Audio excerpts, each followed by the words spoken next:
Arsenal are just hours away from a crucial Premier League clash that carries more weight than many supporters might initially realise. This weekend's fixture against Sunderland at the Emirates Stadium isn't just another 3 points on offer. It's a chance to correct a tactical embarrassment that occurred back in November, and the Gunners have prepared for this moment in ways that might surprise you. Let me take you back to the Stadium of Light in November. Arsenal arrived on a 10-game winning streak. The momentum was extraordinary. The team looked unstoppable. Everything was clicking. And then Sunderland pulled off something that still generates debate among tactical analysts today. The final scoreline read 2-2, but the story of that match goes far deeper than the numbers suggest. What Sunderland did that day was controversial. Some would say clever, others would call it borderline unsporting. They moved their advertising hoardings closer to the touchline. Not by accident, not for safety reasons. They did it specifically to neutralise Arsenal's long throw capability. Think about that for a moment. A team altered the physical dimensions of their playing environment to eliminate a weapon from their opponent's arsenal. Richard Keys didn't hold back in his criticism, slamming the move because it endangered player safety. Thankfully, nobody got injured, but the precedent was set. Now, here's where this becomes fascinating from a tactical evolution perspective. Back in November, Sunderland's trick was actually unnecessary. Arsenal were genuinely poor at long throws at that point in the season. Declan Rice and Ricardo Calafiori were tasked with that responsibility, and neither player had mastered the technique. So Regis Lebriz and his coaching staff went through all that effort to neutralise a threat that barely existed, but they couldn't have known what was coming next. The stakes this weekend are clear. Arsenal currently hold a 6-point lead at the top of the Premier League table. Their last competitive match saw them defeat Chelsea to reach the Carabao Cup final. Before that, they demolished Leeds United 4-0. The form is exceptional. The confidence is sky high. But Mikel Arteta hasn't forgotten what happened at the Stadium of Light. He hasn't forgotten that drop points ended a 10-game winning streak. And more importantly, he's done something about it. If you want deeper analysis on stories like this, if you want to understand the tactical details that separate good teams from great ones, hit that subscribe button right now. Because what I'm about to explain shows you exactly how elite clubs operate when they identify a weakness in their game. Arsenal have brought in Thomas Gronemark as a throw-in consultant. Let that sink in for a moment. They've hired a specialist coach specifically to improve one aspect of their game. This isn't some random appointment. Gronemark previously worked wonders at Liverpool and Brentford. His expertise in this incredibly specific area of football is recognised across European football. The Dane knows how to turn throw-ins from routine restarts into genuine goal-scoring opportunities. This is where the narrative becomes poetic. Sunderland moved their hoardings in November to stop long throws that Arsenal couldn't execute properly anyway. Now, 4 months later, Arsenal have a throw-in specialist on staff, and Sunderland are coming to the Emirates Stadium where they have absolutely no control over hoarding placement. The tables have turned completely. Let me walk you through the projected lineup and the tactical implications behind each selection. David Raya returns in goal after being rested during the midweek Carabao Cup semi-final. Kepa Arrizabalaga deputised in that match, but Raya is the undisputed #1 for Premier League fixtures. His distribution and ability to play out from the back remain crucial to how Arsenal build attacks. At left-back, Ricardo Calafiori starts when fit. The Italian international has been excellent this season. His ability to invert into midfield or push high and wide gives Arsenal multiple tactical options depending on how the game unfolds. Calafiori also happens to be one of the players who was initially tasked with long throws back in November, though his technique needed significant refinement at that time. The central defensive partnership of Gabriel and William Saliba continues. Gabriel has already scored 4 goals this season, making him a genuine threat from set pieces. Saliba provides the defensive solidity that has made Arsenal's backline one of the most formidable in Europe. Together, they form a partnership that combines physicality, technical quality and tactical intelligence. The right-back position sees Ben White coming in for Jurrien Timber. This isn't a tactical choice based on form. Timber missed training on Thursday, suggesting he's either carrying a minor injury or being rested as a precautionary measure. White is more than capable of stepping in. His versatility and defensive awareness make him an excellent option, though Timber's progressive carrying ability will be missed if he's unavailable. Moving into midfield, Martin Zubimendi has become absolutely essential to how this Arsenal team functions. He starts every game when fit. His ability to control tempo, break up opposition attacks and recycle possession gives Arsenal a foundation from which to dominate matches. Zubimendi's positioning and reading of the game allow the more attack-minded players to take risks, knowing they have security behind them. Declan Rice partners Zubimendi in central midfield. Rice hasn't scored in a while, and you can bet he'll be looking to change that against Sunderland. His box-to-box energy, combined with his improving technical quality, makes him a constant threat. Rice's evolution from defensive midfielder to complete midfielder has been one of the stories of Arsenal's season. He's also one of the players who will benefit most from Gronemark's coaching on long throws. The attacking midfield role goes to Eberechi Eze. This is noteworthy because Martin Odegaard is dealing with a minor knock that forced him to miss training on Thursday. Eze stepping in isn't a significant downgrade. The former Crystal Palace playmaker brings creativity, dribbling ability and an eye for goal. His technical quality in tight spaces could be crucial against a Sunderland side that will likely defend deep and compact. On the left wing, Leandro Trossard gets the nod. Here's a detail that Sunderland will be acutely aware of. Trossard scored the last time these two teams met. He knows he can hurt them. The Belgian's movement, finishing ability and work rate make him a constant problem for opposition defences. His versatility to play across the front line also gives Arteta tactical flexibility during the match. The right-wing position goes to Noni Madueke. This reflects the current reality that Bukayo Saka is dealing with an injury. Saka's absence is significant. He's been one of Arsenal's most important players for years, but Madueke has replaced him in the past two matches, and this continuity allows the former Chelsea winger to build rhythm and understanding with his teammates. Madueke's directness and pace give Arsenal a different dimension on that flank.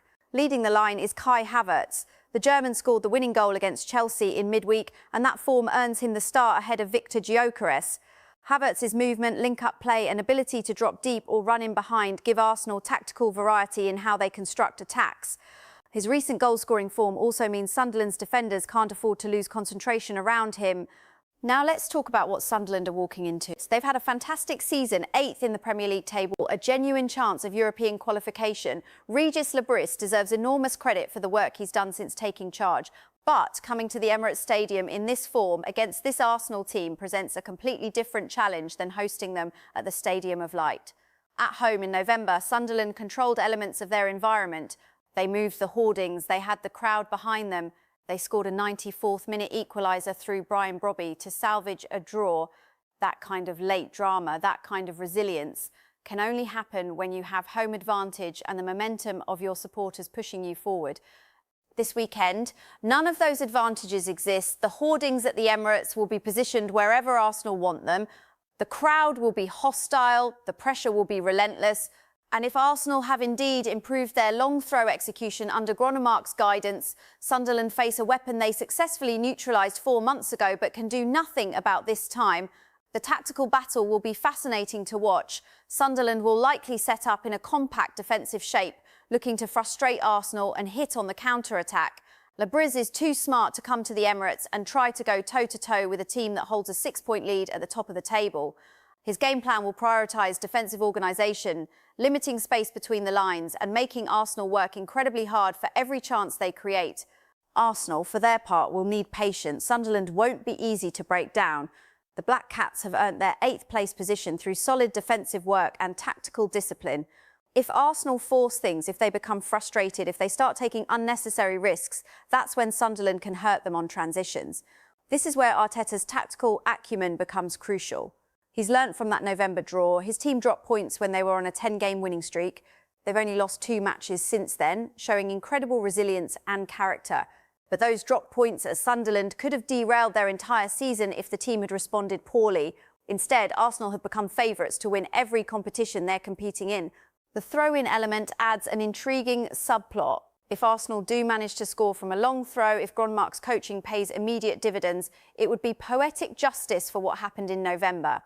Imagine the scenario, Rice or Calafiori launching a long throw into the box, Arsenal's attackers attacking it with renewed confidence and improved technique, and the ball ending up in Sunderland's net. The symbolism would be perfect. But let's be clear about what this match really represents. It's not about revenge. It's not about proving a point regarding advertising hoardings. It's about Arsenal maintaining their position at the top of the table. It's about continuing their momentum across multiple competitions. It's about showing that when they identify a weakness, they fix it.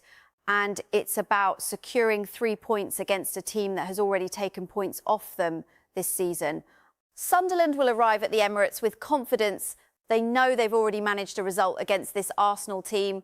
They know their season has exceeded expectations. They know they have nothing to lose and everything to gain. That mentality can be dangerous. Teams with nothing to lose often play with a freedom that allows them to cause upsets.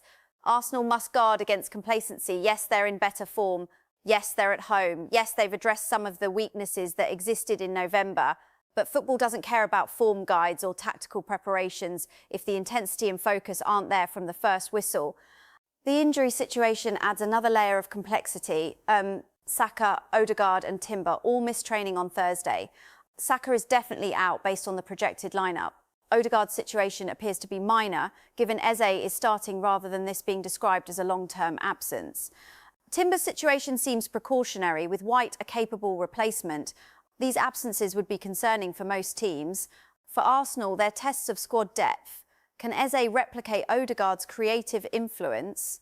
Can White provide what Timber offers in possession? Can Madueke continue to deputise effectively for Saka? The answers to these questions will determine whether Arsenal's title challenge has genuine substance or whether they're 1 or 2 injuries away from dropping points. What makes this fixture particularly significant is the timing. Arsenal just beat Chelsea to reach the Carabao Cup final. They demolished Leeds 4-0 before that. The confidence is soaring. The belief is absolute. This is the kind of moment where great teams step on the accelerator and put distance between themselves and their rivals. A comprehensive victory over Sunderland would send a message that Arsenal are serious about winning everything this season. Conversely, drop points would raise questions, not panic, not crisis, but questions. If Arsenal can't beat Sunderland at home, if they struggle against a team sitting 8th in the table, then what does that say about their ability to maintain pressure when the stakes are highest? What does that say about their response to tactical adjustments made by opposition coaches? The advertising hoarding controversy from November also raises interesting questions about gamesmanship in modern football. Where is the line between clever tactical preparation and unsporting behaviour? Sunderland moved hoardings to eliminate a threat. Some view this as smart. Others view it as potentially dangerous, given the safety concerns Richard Keys highlighted. The fact nobody got injured doesn't mean the risk wasn't real. What's undeniable is that Sunderland identified Arsenal's long throw potential as something worth neutralising, even though Arsenal weren't particularly effective in that area at the time. That suggests Lebriz and his coaching staff did extensive preparation. They studied Arsenal's set-piece routines. They recognised the theoretical threat, even if the execution wasn't there yet. That's good coaching. But here's the thing about good coaching. It goes both ways. Arteta recognised his team's deficiency in long throws. Rather than ignore it, he brought in a specialist. That's the difference between good teams and great teams. Great teams don't just identify problems, they solve them. They bring in experts. They dedicate training time to specific skills. They turn weaknesses into strengths. Whether Arsenal will actually utilise long throws against Sunderland remains to be seen. Arteta might decide the conditions aren't right. He might prefer to break Sunderland down through intricate passing patterns. He might view the long throw as a weapon to deploy later in the game if needed. But the point is, he now has that option where he didn't in November. Tactical evolution within a single season is rare. Most teams settle on their approach and make minor adjustments. Arsenal have fundamentally added a dimension to their game that didn't exist 4 months ago. That's impressive. That's the sign of a coaching staff willing to admit imperfection and do something about it. As kick-off approaches on Saturday afternoon, both teams know what's at stake. For Arsenal, it's maintaining their 6-point lead and continuing momentum across competitions. For Sunderland, it's proving their November result wasn't a fluke and showing they belong among the Premier League's better teams. The tactical chess match between Arteta and Lebriz will be compelling.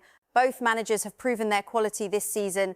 Both have tactical flexibility. Both know how to set up teams to maximise their strengths and minimise their weaknesses. The difference might come down to individual quality, and in that department, Arsenal holds significant advantages. This match matters beyond the 3 points. It matters as a statement. It matters as proof that Arsenal have learnt from setbacks. It matters as evidence that when they identify areas for improvement, they act decisively. And if they manage to win from a long throw, it matters as poetic justice for a tactical trick that worked in November but won't work this time.